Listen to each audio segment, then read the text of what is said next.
groupe écologiste et social. Bien, bon, je remercie Monsieur le Président. Quelques remarques rapides, parce que vous avez déjà répondu beaucoup à des questions ou des observations que je voulais également faire.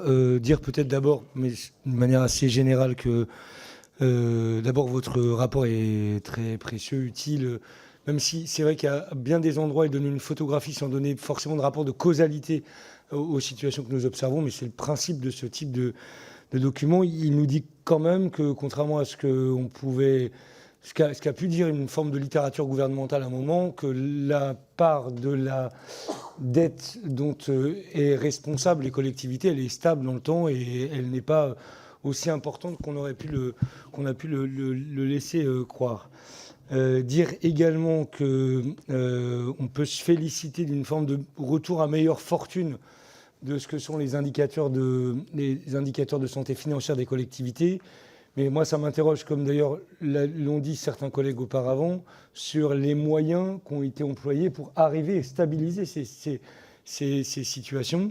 Je pense en particulier à la question des départements, où on a pu observer comme ça, plutôt par empirisme des regards sur les uns ou les autres les unes ou les autres des collectivités territoriales, des choix douloureux qui ont été faits sur toutes les dépenses non obligatoires et qui ont un impact sur la qualité du lien social, de la cohésion. Je pense en particulier aux dépenses dans le secteur de la culture, qui ont particulièrement souffert de certains arbitrages au bénéfice de dépenses sociales notamment, sur lesquelles il n'y a pas beaucoup de leviers et de pouvoir de modulation, de pondération, en tout cas de décision de la part des collectivités en question.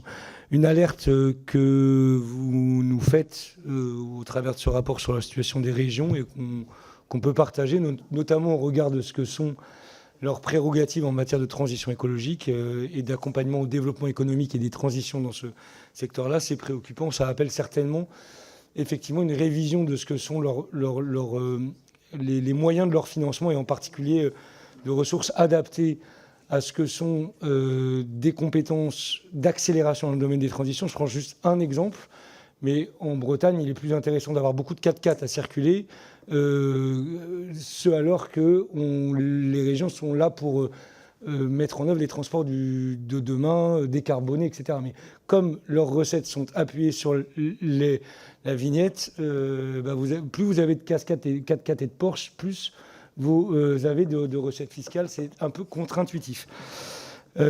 Troisième remarque, autre remarque rapide, est-ce qu'il n'y a pas un biais dans l'observation de la qualité de l'épargne brute, de ce que vous avez signalé être le mouvement d'allongement des durées d'emprunt, ce qui, facialement, à l'instant T, peut conserver des indicateurs financiers acceptables, mais qui, en réalité, rapporté à ce que sont précisément l'amortissement d'investissement, eh bien, la réalité, c'est une dégradation qui n'est pas vue dans la comptabilité publique à date. Vous l'avez dit également, je ne reviens pas, mais il y a quand même une question CNRACL qui risque de peser fortement sur les dépenses des collectivités à l'avenir. Autre interrogation de ma part sur la classification d'investissement écologique en tant que co-rapporteur d'un rapport sur les moyens de l'adaptation au changement climatique. J'ai vu des choses un peu étonnantes sur, par exemple, de la neige artificielle financée par des fonds de transition et qui est aujourd'hui assimilée à des dépenses dites écolo. Je crois que ces classifications-là mériteraient quand même d'être précisées parce que chacun peut un peu y voir midi à sa porte. Et deux petites remarques pour finir. Est-ce que vous observez des conséquences de la dégradation de la note Fichte sur la capacité d'emprunt des collectivités territoriales? Dernière remarque, puisque c'est un peu le débat d'ouverture, sur la réforme de la fiscalité locale. Rappeler à mon collègue quand même que oui, il n'y a pas eu de dégradation des dotations, même si elles n'ont pas été indexées à l'inflation, et qu'on a eu effectivement indexation, par contre, des valeurs locatives à l'inflation. Et je remercie l'Assemblée nationale d'avoir pris ces décisions-là et le gouvernement à ce moment-là. Il n'en demeure pas moins qu'en supprimant la taxe d'habitation, sans y substituer quelconque impôt que ce soit, on a été faire 25 milliards de dettes supplémentaires qu'on vient chercher aujourd'hui, notamment par le deal éco, le gel des recettes de TVA.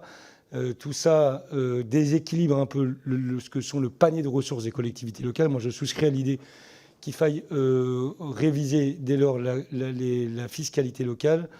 Et je m'interroge parce que je me dis qu'en réalité, même si dans l'absolu, il faudrait peut-être un impôt nouveau, dans le contexte actuel, je ne vois pas bien comment un impôt ménage nouveau peut être politiquement accepté. Et je me demande si ce n'est pas une part d'un impôt national qu'on devrait transférer, y compris avec pourquoi pas un pouvoir de taux sur l'assiette transférée. Je pense, pour le dire ouvertement, à l'impôt sur le revenu. Voilà.